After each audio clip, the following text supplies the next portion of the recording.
ជឺបងមិនទេស្អីគេហ្នឹងបងបើកមើល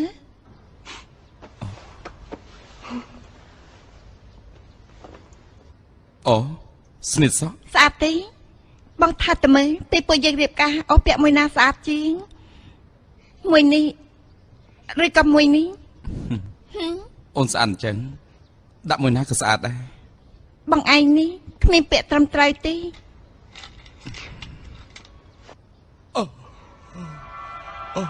ភិញជឺតែបងយ៉ាងម៉េចនឹងអត់ឃើញបងមួយរយៈនេះថ្ងៃណាក៏ស្មារតីមិនល្អដែរអូប្រហែលជាមួយរយៈនេះបងរវល់ចាត់ចែងឬមង្គលការមិនសូវបានសម្រាប់គ្រប់គ្រាន់អញ្ចឹងបងសម្រាប់ឲ្យស្រួលតែកិច្ចការទាំងនេះទុកឲ្យអូនជាអ្នកធ្វើអូនរាប់មើលសិននៅសប្តាហ៍ប្រហែលថ្ងៃទៀតទៅដល់ថ្ងៃរៀបការពួកយើងថ្ងៃនេះ18 19 20អូមិនត្រូវទេថ្ងៃនេះមិនអាចរាប់ទេអញ្ចឹងគឺ19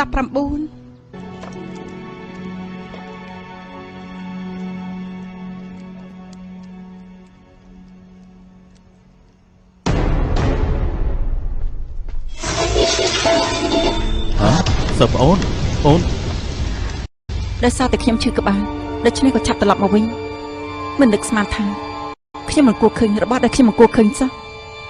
ការពិតគឺបងជាអ្នកយកស្បង់ចពោនេះចុះហេតុអីបានជាបងមកបង្កាច់ថាកូនឈុំជាអ្នកលួចហេតុអីបានជាបងធ្វើអញ្ចឹងថ្ងៃនោះកូនឈុំត្រូវរបួសធ្ងន់សន្លប់បាត់ស្មារតីខ្ញុំចាំបានថាខ្ញុំដូចជាបានឃើញស្បង់ចពោនេះដែរប៉ុន្តែថ្ងៃទី2ខ្ញុំជួយដូរថ្នាំឲ្យគេស្បង់នេះក៏បាត់តែម្ដងពេលនោះកូនឆុងនៅតែសន្លប់មិនទាន់ដឹងខ្លួននៅក្នុងពេលនោះក្រៅពីបងហើយនឹងខ្ញុំគឺអត់មានអ្នកទី2ចូលក្នុងបន្ទប់គេទេការពិតខ្ញុំចាប់ផ្ដើមសង្ស័យបងតាំងពីដំបូងម្ល៉េះគ្រាន់តែខ្ញុំមិនចង់ជឿថានេះជាការពិតសើចបងហេតុអីបានជាបងធ្វើអញ្ចឹងអូនឯងមិនយល់ទេបងធ្វើអញ្ចឹងគឺដើម្បីបាក់ហួសានយើងទាំងស្រុងហ្នឹងគ្មានកំណត់អីផ្សេងទេក្បាច់ដើររបស់បាក់ហួសានគឺឈានដល់កម្រិតកំពូលហើយបូកជាមួយយុទ្ធសាស្ត្រជឿសៀរបស់បងគឺកាន់តែគ្មានគូព្រីសំអាងលើវិជាគុណទាំងពីរនេះទៅប្រយុទ្ធជាមួយគេគឺគ្រប់គ្រាន់បង្កើនគេឈ្មោះបានហើយហេតុអីក៏បងនៅតែលួចលាក់ហាត់បាច់គុណបាក់ដតីទៀតអូនមិនយល់ទេឥឡូវជួលលឹងឆាងគេរកក្រុមជោបាយចង់លេបយកបាក់របស់យើងទាំង4បងមិនអោយបាក់ហួសានរបស់យើងវិនិច្ឆ័យនៅក្នុងដៃរបស់បងទេពិតមែនតែអញ្ចឹងប៉ុន្តែយើងអាចតាក់ទងថៃសានហឹងសានខាងជើងហឹងសានខាងត្បូងនិងកម្លាំង4បាក់ទីដើម្បីទប់ទល់ជាមួយនឹងជួលលឹងឆានតាមខ្ញុំយល់ក៏អាចឈ្នះបាន6ភាគដែរទោះជាមិនអាចឈ្នះគេក៏យើងអាចប្រយុទ្ធជាមួយគេដោយភាពកក្រឹកកក្រែងទោះជាស្លាប់នៅសង្សានទោះជាចុះឋាននរកក៏ទុកតែគាត់បីចំពោះតែទាំងនេះជាគំនិតស្រីតែប៉ុណ្ណោះតាំងខ្លួនក្លាហានតើមានប្រយោជន៍ស្អីទៅបើជួលលឹងឆានពិតជាលេបយកហួសានយើងមែននោះតើបងមិនក៏បីចំពោះដូនតាគ្រប់រូបរបស់ហួសានយើងទៅខ្ញុំដឹងបងដើម្បីកិច្ចការធំមានរឿងខ្លះខ្ញុំមិនគួរមកទោសបងហួសហេតុពេកទេប៉ុន្តែហាត់បាច់ដៃពីស៊ីធ្វើឲ្យខូចសុខភាពសិស្សច្បងស្ដាប់ខ្ញុំឈប់ហាត់ទៅបានទេអូន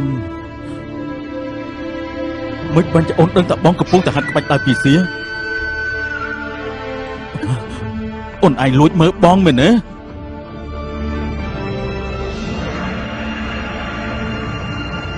ខ្ញុំមិនបាច់លួចមើលទេបងស្ដាប់មើលខ្លួនឯងទៅពេលនេះសម្លេងបងប្រែប្រួលអស់ហើយអ្នកណាក៏អាចស្ដាប់ដឹងដែរតើខ្លួនបងអត់មានចាប់អារម្មណ៍ទេបងសម្លេងបងវាយ៉ាងម៉េចសម្លេងរបស់បងតាំងពីដើមមកគឺអញ្ចឹងតើរាប់ព្រឹកនៅក្នុងភួយបងអូនឃើញពុកមាត់បងជ្រុះច្រើនណាស់យើងជាប្តីប្រពន្ធ20ឆ្នាំហើយបងមិនដឹងអើលាក់បាំងខ្ញុំតែជាប្រពន្ធរបស់បង20ឆ្នាំនេះទៅ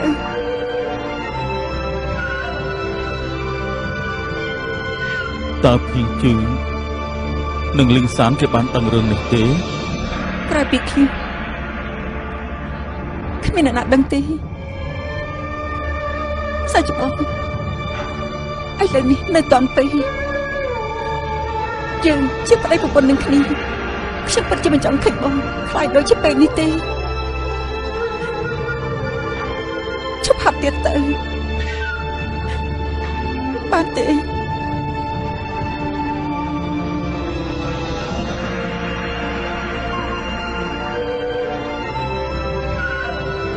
បាទបងស្ដាប់សម្ដីអូន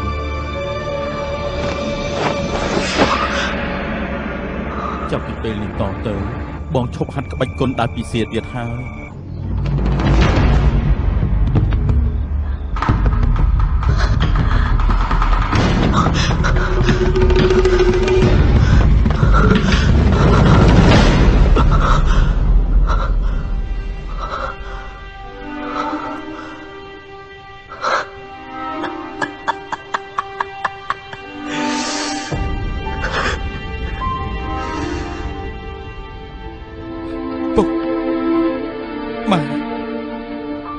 ខ្ញុំរកឃើញកពីក្បាច់ដើរពីសៀខ្ញុំត្រូវតែហាត់ក្បាច់ដើរពីសៀនេះឲ្យបានសម្រេចស្លាប់អ៊ីឆៃនឹងអាចជួយមុខកាហ្វុងសងសឹកជូនអ្នកទាំងពីរ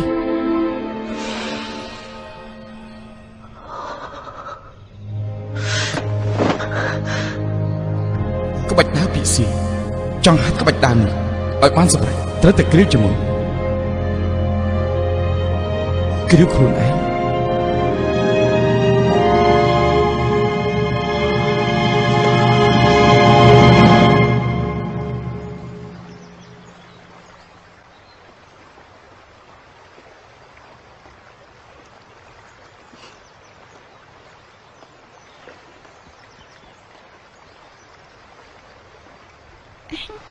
ពេញជើ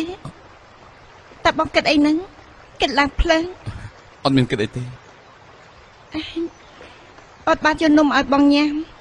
នេះភ្លក់មើលតែបងក្លៀនទេអូនញ៉ាំគឺអស់យកមកឲ្យបងញ៉ាំណាបោះភ្លក់មើលតែ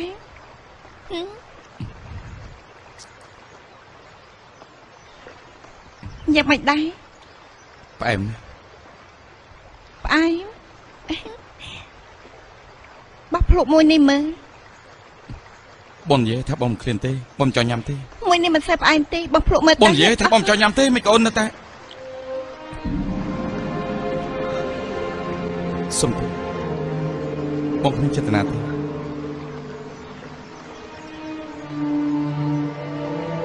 អូនទៅវិញហើយ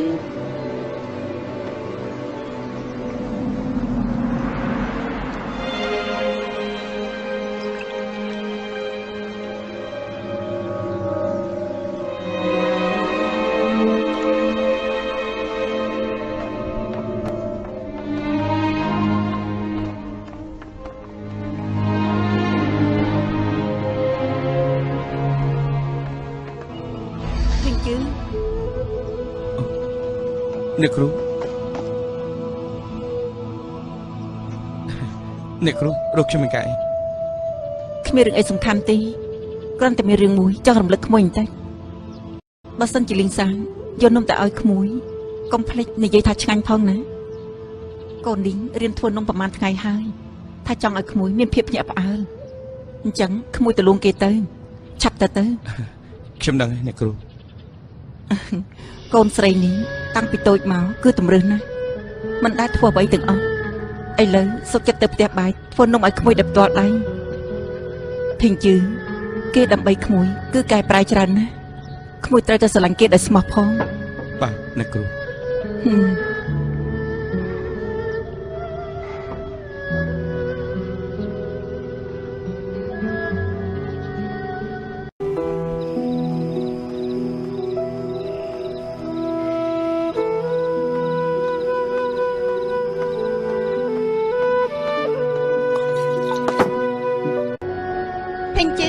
ចូលទៅបានទេចូលខារៀបការយើងដែលរួចហើយបើលោមើលល្មមទេអូនដាក់នៅនឹងសិនណាតិចទៀតចាំបងលោកអេពេញជឺបងឈប់ផឹកតែប្រយ័ត្នស្វឹងណាកុំខ្វល់ពីបង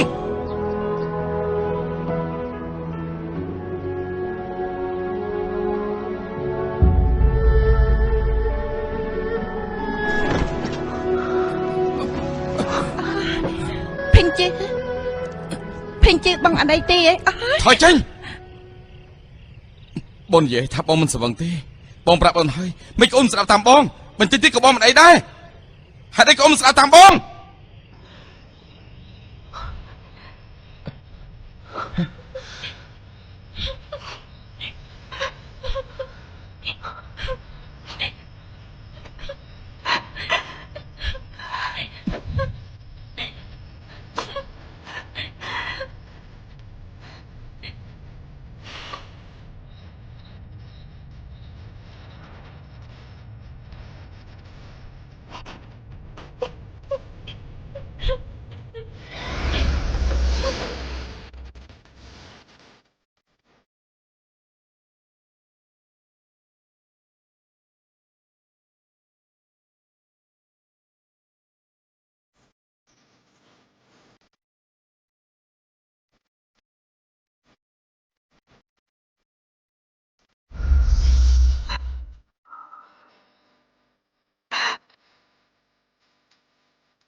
ពេញជឿ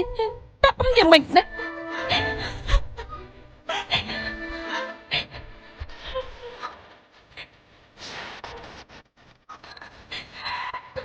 កំផ្លាស់តែមានអស់ អូបង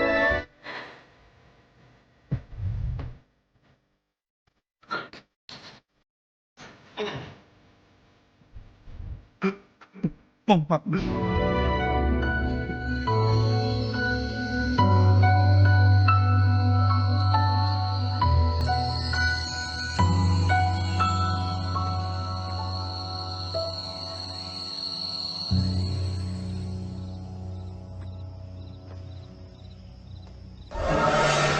ពុកម៉ែគុំនឹងលោះរបស់អ្នកទាំងពីរខ្ញុំពិតជាសង្ស័យខ្ញុំពិតជាសង្ស័យ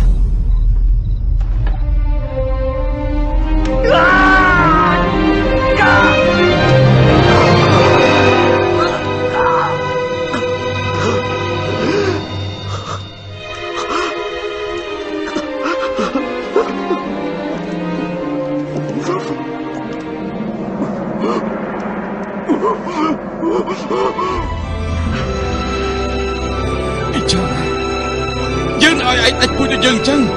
យើងប្រកាសจะធ្វើឯងដាច់ពូជយើងជាយើងចឹងពុកម៉ែពុកម៉ែតាមអូនលេងតាមអូនលេងតាមអូនលេង ពេញជឿបងមិនណា តាមអូនលេងតាមអូនលេង អូនលេង តាមអូនលេង តាមអូនលេង តាមអូនលេងតាមអូនលេង អូន ពេញ លេង ជឿបងមិនណា តាមអូនលេង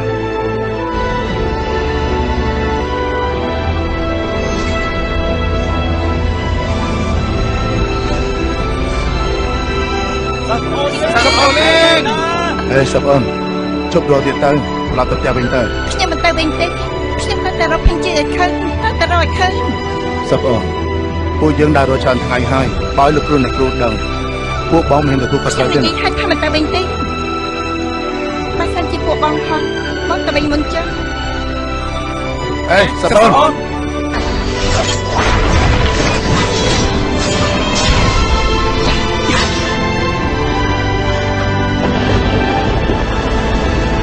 តាមអូនលេងតាមអូនលេងតាមអូនលេង អូនសាប់អូនយ៉ាងម៉េចហើយនឹងយ៉ាងម៉េចហើយអូន ក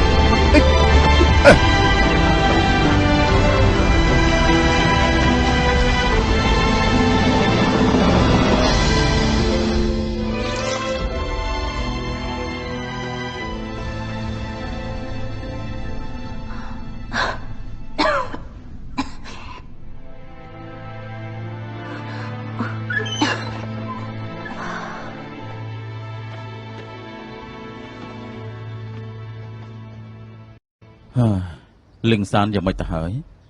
នៅមិនទាន់បាត់ក្តៅខ្លួនទេ បង អូ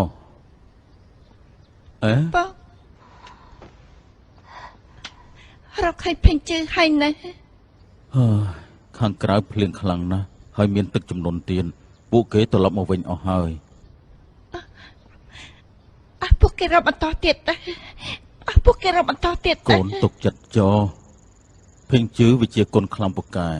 គេចេះថែខ្លួនឯងហើយដល់ពេលនេះហើយគេមិនទាន់ត្រឡប់មកវិញប្រហែលជាដោយសារតែទឹកជំនន់ណា ពេញជើអូមិនគាត់បែកចំពោះបងអូមិនគួរឈានទៅពេលនេះទេបងក៏មានរឿងអីឲ្យសោះ កូនសាន អាសាន កូនសានកូនកុំទឹកប្រេះដាអសោះកូនត្រូវតែខំព្យាបាលជំងឺឲ្យជីចាំពេលកូនជាសះស្បើយហើយគឺអាចទៅរកភីងជឺហើយ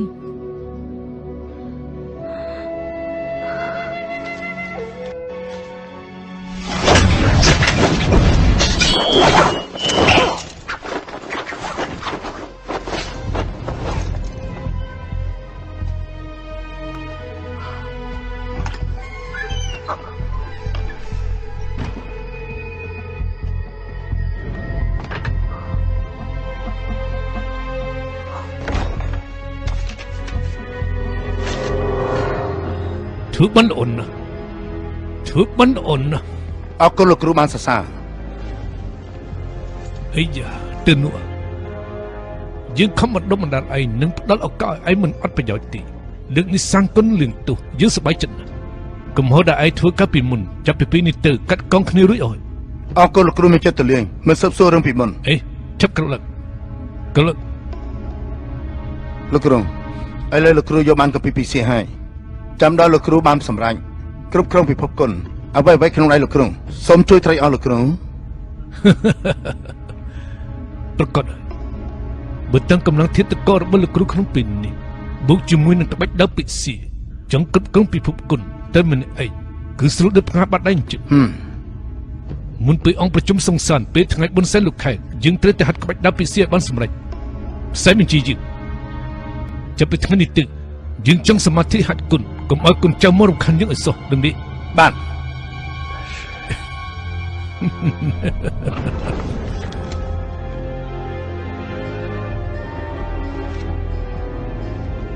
ចង់ហាត់ក្បាច់គុណត្រូវទម្លុះជីបចោលទាំងព្រម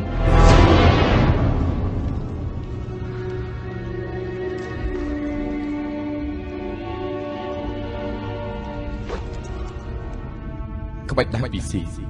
ខ្ញុំសូមនឹងចាំអស់ទៅស្បងនេះមិនអាចទុកនៅលើលោកនេះទៀតទេ ពេញជើ ឯងនៅកន្លែងណាសាប់អូនលឿន ពេញជើ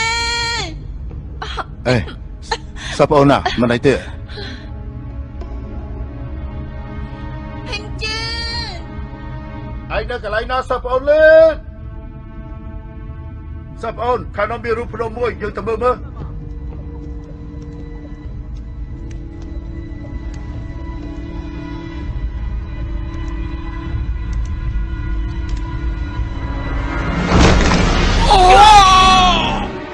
ទីសានបងណែនេះ លឺសំឡេងនៅខាងនោះ ពេញជើពេញជើពេញ សាប់ ជើ អូនលឿន ពេញជើបងអត់អីទេ អេ ជឿណា ជើបងយ៉ាងម៉េចហើយ បងបាក់ប្រយ័ត្នដូចបាក់ជើ អេសាប់អូនចាំមកអ៊ីវទៅណា បាទប្រយ័ត្នបាត់ដែរ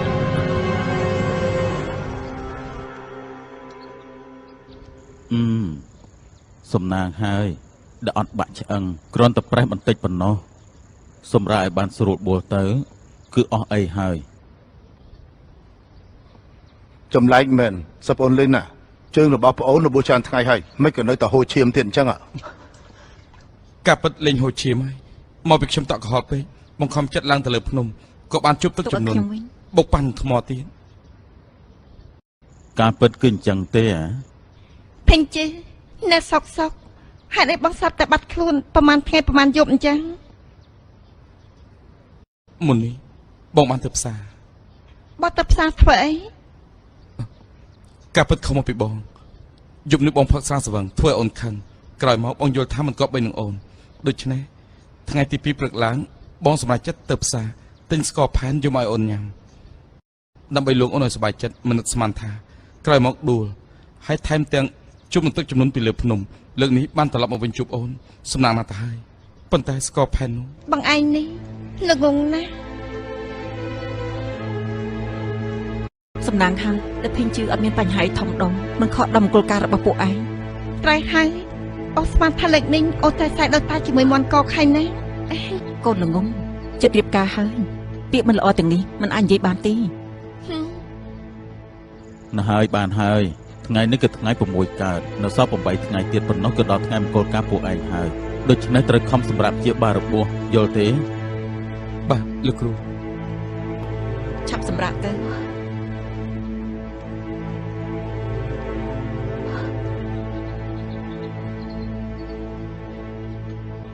បើបងអត់អីនោះអូទុកចិត្តហើយ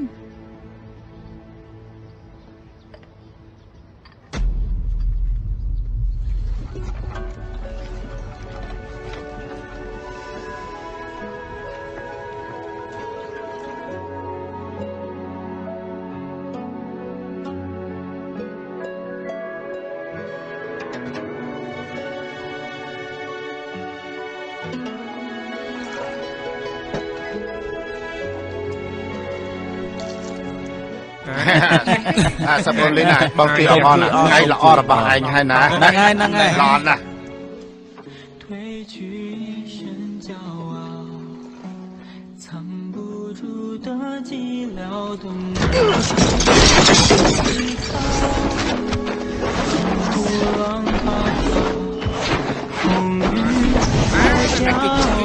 តែចូលទៅថ្ងៃនេះគឺជាថ្ងៃល្អដូច្នេះយើងអង្គុយផឹកដល់ណាណៃម្ដងអង្គុយសំណើហើយខ្ញុំចាស់ហើយលើកមកជើញ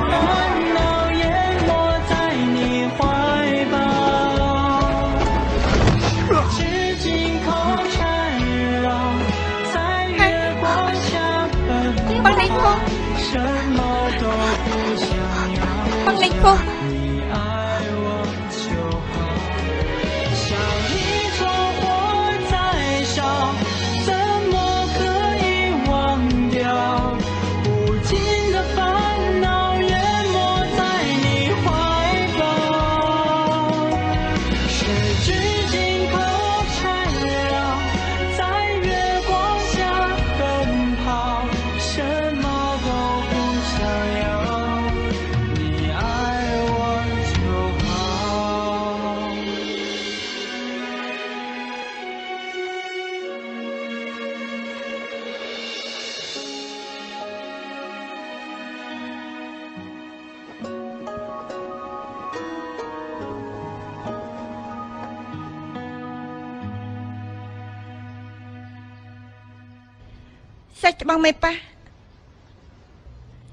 សាច់ច្បងមេប៉ា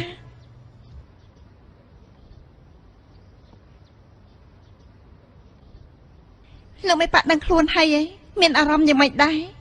អត់អីទេគ្រាន់តែរីកឈឺក្បាលចាំបន្តិចទៀតខ្ញុំដាំខ្ញែឲ្យលោកបន្សាបស្រា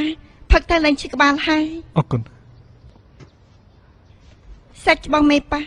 ផឹកស្រាប៉ះពាល់ដល់សុខភាពថ្ងៃក្រោយកុំផឹកច្រើនពេកខ្ញុំព្យាយាមអញ្ចឹងល្អហើយខ្ញុំមាននឹងភ្លេចមានសម្បត្តិមួយច្បាប់ទុកឲ្យលោកមេប៉ា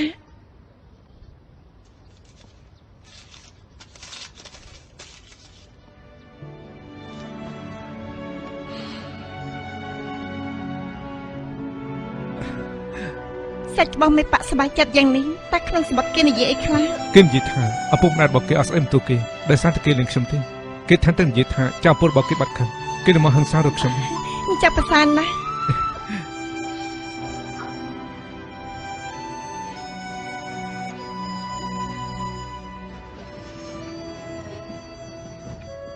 ពេញមរៀមមួយសូមគោរពលោកមេប៉ាក្រោកឡើងនិយាយទៅអរគុណលោកមេប៉ាលោកមេប៉ាស្រាប់តែហៅខ្ញុំមកតើមានកិច្ចការអីសំខាន់មែនទេនេះគឺជារឿងអាតកំបាំង មុនពេលខ្ញុំប្រាប់លោកខ្ញុំសង្ឃឹមថាលោកអាចស្បាត់នឹងខ្ញុំក្រោយពីដឹងហើយមិនអាចនិយាយប្រាប់អ្នកណាទាំងអស់ពីព្រោះរឿងនេះទាក់ទងដល់ជីវិតចាស់ទុំបក្សាខាទាំងអស់ហើយនឹងជីវិតអ៊ីងកូនស្រីរបស់ខ្ញុំភិញមេរៀមមួយសូមស្បាត់ចំពោះទេវតាមិននិយាយរឿងរបស់លោកមេប៉ាប្រាប់ទេបើកខ្ញុំក្បត់សូមទេវតានឹងលោកមេប៉ាដាក់ទោសខ្ញុំចុះលោកមេប៉ាតើជារឿងអីតើអាចចង្រៃតុងហ្វង់ពូប៉ៃនេះកាលពីមួយវាដណ្ដើមតំណែងមេប៉ាខ្ញុំបន្ទាប់មកប្រកាសប្រាប់អ្នកក្រៅថាខ្ញុំស្លាប់បាត់ទៅហើយវាមិនទុកចិត្តមនុស្សនៅក្នុងបកវាក៏បានឲ្យថ្នាំពុលមួយយ៉ាងថ្នាំនោះមានឈ្មោះហៅថាថ្នាំសាកសព3ថាម៉េចថ្នាំសាកសព3តុងហ្វាំពូប៉ៃពិតជាពូពុលមែនលើថាថ្នាំបែបនេះអត់មានថ្នាំមិនសាបជាតិពឹសនឹងរើឡើងដំបងអារម្មណ៍សម័យក្រោយមកក៏រលួយស្លាប់តែម្ដងពឹសនេះគួរខ្លាចខ្លាំងណាស់តុងហ្វាំពូប៉ៃប្រើធ្វើដៃបែបនេះគ្រប់គ្រងប៉ាមែនហើយលោកមេប៉ាមិននេះលោកនិយាយអំពីចាស់ទុំហើយនឹងទេពធីតាតើពួកគេផឹកថ្នាំទាំងអស់នោះមែនដែរទេមួយរយៈមុនតុងហ្វាំពូប៉ៃបង្ខំឲ្យអ៊ីងផឹកថ្នាំនេះដែរហើយអ៊ីងក៏មិនដឹងរឿងនេះកាលនោះខ្ញុំបានកុហកកូនថាថ្នាំនេះគឺថ្នាំយិនសិនទឹកកកតុងហ្វាំពូប៉ៃគេគ្រាន់តែបំភ័យកូនស្រីតែប៉ុណ្ណោះទេដល់លោកមេប៉ាទេពធីតាជាមនុស្សឆ្លាតណាស់មើលទៅមិនងាយនឹងលាក់បាំងបានទេលោកមេប៉ាហៅខ្ញុំមកនេះគឺដើម្បីផ្សំថ្នាំមិនសាបដើម្បីបន្សាបពឹសឲ្យនាងមែនទេមិនខុសទេដូច្នេះហើយរឿងនេះលោកមិនអាចនិយាយប្រាប់អ្នកណាដែលខាត់ណាដឹងទេខ្ញុំដឹងហើយខ្ញុំប្រកាសជាប្រឹងអស់ពីសមត្ថភាពល្អចាស់ទុំនៅក្នុងបកបានរួចផុតពីគ្រោះថ្នាក់គឺត្រូវពឹងលើលោកហើយទទួលបញ្ជា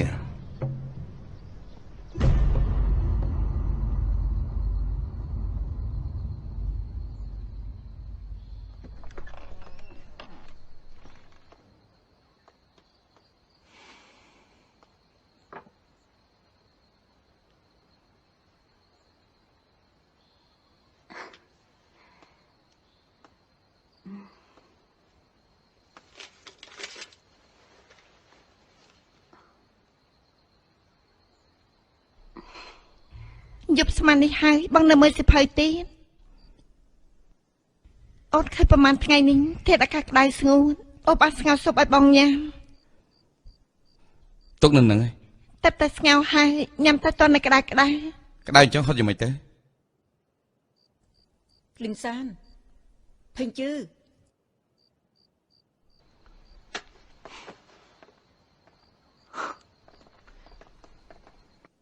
លោកគ្រូអ្នកគ្រូតោះម៉ែឃើញបន្ទប់របស់ឯងនៅភ្លើងភ្លឺយប់ថ្មនេះទៅហើយមិនក៏មិនទាន់គេងទៀតពីអ្នកប្តីប្រពន្ធកំពុងតែញ៉ាំអាហារពេលយប់ហើយខ្ញុំស្ងោសុបឲ្យភេងជឺញ៉ាំ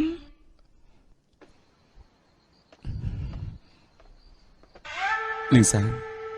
អូនមិនចេះថ្នមខ្លួនសោះចេះតែធ្វើម្ហូបចាញ់នេះឲ្យបងញ៉ាំតាមពិតសុទ្ធនេះគួរតែអូនជាអ្នកញ៉ាំទេអញ្ចឹងយើងញ៉ាំម្នាក់ពាក់កណ្ដាលទេបាទ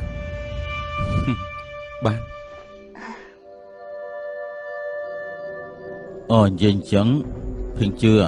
ការប្រកួតវិជាគុណនៅពេលបនសែនលោកខែចិត្តមកដល់ហើយបើមានពេលខំហាត់វិជាគុណបន្តិចទៅមើលទៅនេះជាការប្រយុទ្ធដ៏ខ្លាំងក្លាមួយ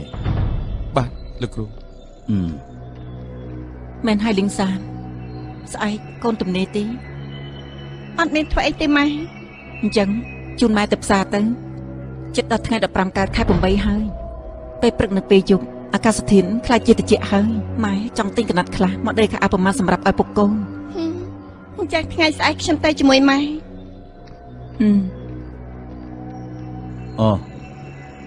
ឡូវយប់ណាស់ហើយ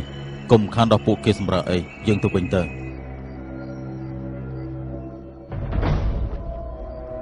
ឆាប់សម្រាប់ទៅលឺទីរីករាយសួស្ដីម៉ែ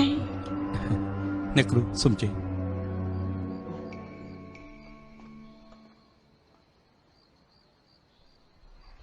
ពេញជឺឆាប់ញ៉ាំស៊ុបទៅ ទុកញ៉ាំខ្លួនឯងទៅ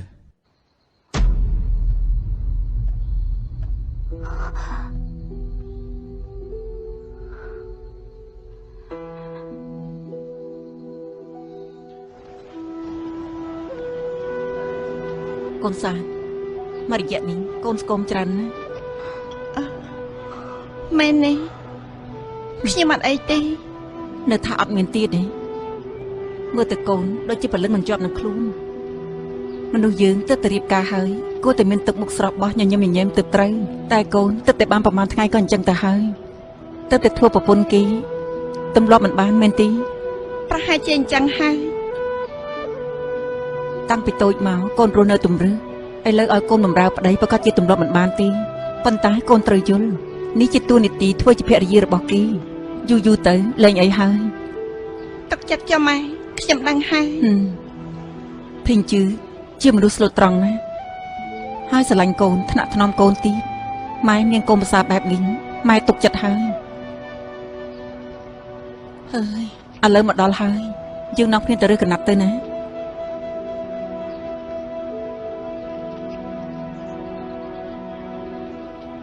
លោកស្រីនាងអញ្ជើញរើសតាមចិត្ត លីងសានកូនមើលពេញចិត្តមួយណា ម៉ែមើលពណ៌នេះយ៉ាងម៉េចដែរទិញដេកខោអាវមួយសម្រាប់ទៅ ពណ៌មួយនេះសមនឹងកូនណា ថៃកែខ្ញុំយកកណាត់មួយនេះ បាទនាងពិតជាមានខ្សែភ្នែកល្អណាស់ចាំខ្ញុំចង់ ទីកណាត់មួយកែទៀតដេកឲ្យពេញជើមួយសម្រាប់ដែរម៉ែថាតែមើលតែពណ៌ណាស្អាតទៅ អូកូនសានកូនមើលនេះមើលយ៉ាងម៉េចដែរកណាត់នេះបើដេកខោអាវឲ្យពេញជើគឺសមណាស់ណា ខ្ញុំមើលតែស្អាតណាស់មើលតែពេញជើក៏ពេញចិត្តដែរថៃកែខ្ញុំយកមួយកែនេះទៀត ហើយយ៉ាមើលអូនពីរអ្នកម្ដាយកូនចុះតើគិតចង់ទិញយករបស់នៅផ្សារទាំងមូលយកមកទាំងអស់មែនទេហ៎ សើចបងយើងទៅសង្សារលើកនេះផ្លូវឆ្ងាយណាស់គឺត្រូវតែរៀបចំឲ្យបានច្រើនបន្តិច ពេញជើអូនតែកណាត់មួយដុំដេកខោអាវឲ្យបងតែមើលពេញចិត្តទី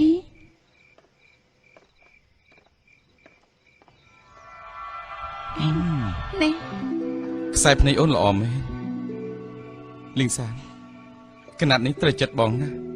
បងស្រឡាញ់វា ត្រូវហើយកណាត់នេះពិតជារើសបានល្អណាស់ពាក្យថាអ្នកក្លាហានមានគំនិតដូចគ្នាលឹងសានរើសកណាត់នេះយើងក៏ពេញចិត្តដែរ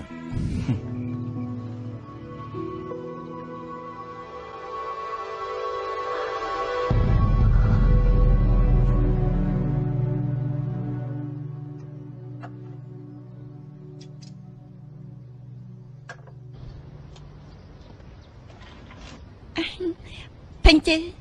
មកបងឡមើលល្មមទេ មិនគេឆាប់ដេកហើយម៉ែ មែនហើយអូនឃើញបងស្រឡាញ់កណាត់នេះណាដូច្នេះអូនក៏ប្រញាប់ដេកវាទៅដើម្បីឲ្យបងបានពាក់ណាមកឡមើល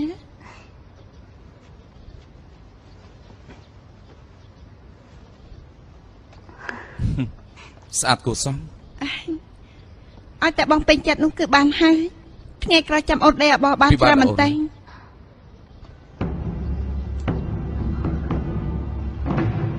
ពេញជើមិនបាច់ជាបងគួរសមចំពោះអូនយ៉ាងនេះ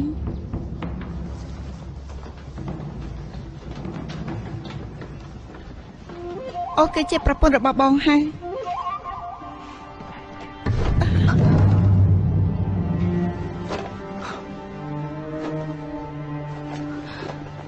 ហេតុអីក៏បងធ្វើបែបនេះចំពោះអូន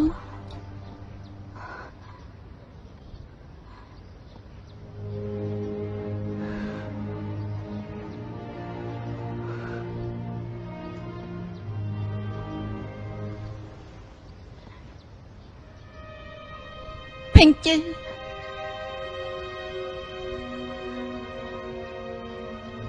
ពួកយើងរៀបការច្រើនថ្ងៃណាស់ហើយសុបបេះតែដៃអូនក៏បងមិនដែរប៉ះហើយក៏អត់មាន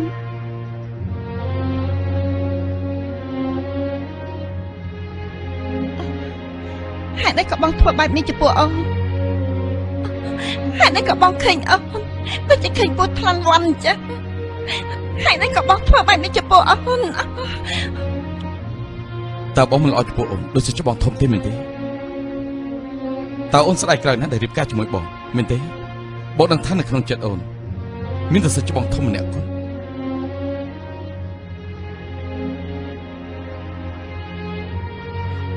ហើយនេះក៏បងនិយាយអញ្ចឹងអូននៅសាច់ច្បងធំមានមនុស្សចេតនាជាសាច់ច្បងសិស្សប្អូនប៉ុណ្ណោះក្រៅពីនេះអ្វីក៏អត់មានដែរដល់ពេលនេះហើយបងនៅមិនជឿអូនទេ នៅក្នុងបកហ៊ូសានមានសិស្សមួយណាដែលមិនដឹងរឿងអូនហើយនៅសាច់ច្បងធំអូនយកបាយទៅឲ្យគាត់នៅភ្នំពិចារណាកំហុសរាល់ថ្ងៃមានថ្ងៃមួយមានព្យុះភ្លៀងអូននៅជាប់ក្នុងភ្នំពេញមួយថ្ងៃមួយយប់ពួកអូនបានធ្វើស្អីខ្លះមើលទៅមានតែពួកអូនទេទើបដឹងនោះ យប់ថ្ងៃនោះអ្វីក៏គ្មានកើតឡើងដែរអូននឹងសាច់ច្បងធំគ្មានទៅធ្វើផ្ដេសផ្ដាស់អីទេ អូនចាត់ទុកបងជាក្មេងអាយុ3ឆ្នាំ គឺជាការពិតយប់ថ្ងៃនោះអ្វីក៏គ្មានកើតឡើងដែរយប់ថ្ងៃនោះអូននឹងសាច់ច្បងធំពិតជាគោរពគ្នាទៅវិញទៅមកមែន គោរពគ្នាទៅវិញទៅមកគោរពគ្នាទៅវិញទៅមកនៅជាមួយគ្នាអញ្ចឹង បងហួសហេតុពេកហើយ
មានរឿងអីកើតឡើងហ៎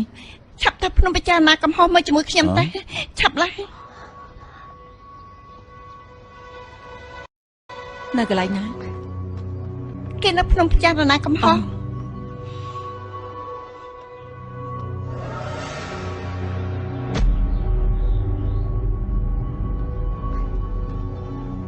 មែនទេមិនក៏កន្លែងនេះមានឆ្អឹងខ្មោចច្រើនម្ល៉េះ ពុកធ្លាប់លើលោកគ្រូនិយាយថាកាលពីរាប់សិបឆ្នាំមុនព្រឹទ្ធាចារ្យទាំង10នាក់របស់បកវិសាចណាត់ពួកអ្នកខ្លាំងរបស់បកដៅភ្នំទាំង5របស់យើងមកហួសានប្រកួតវិជាគុណប៉ុន្តែក្រោយមកមិនដឹងទៅទៅណាអស់ទេមើលទៅឆ្អឹងទាំងនេះប្រហែលជាឆ្អឹងរបស់ពួកគេហើយ សាច់ច្បងមើលខាងនោះ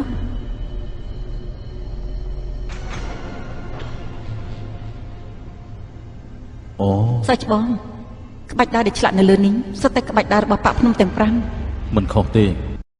ម្យ៉ាងទៀតក្បាច់ដើរហួសាននៅលើលោកនេះគឺមានភាពអស្ចារ្យជាងក្បាច់ដែលលោកគ្រូបង្ហាត់ពួកយើងទៅទៀត មើលទៅទាំងនេះសុទ្ធតែជាក្បាច់ដើរដែលបកហួសានយើងបាត់បង់យូរណាស់ទៅហើយ ម្យ៉ាងទៀតក្បាច់ដើរបក4ដទៃទៀតក៏មានភាពអស្ចារ្យជាងក្បាច់ដើរបច្ចុប្បន្ននេះដែរ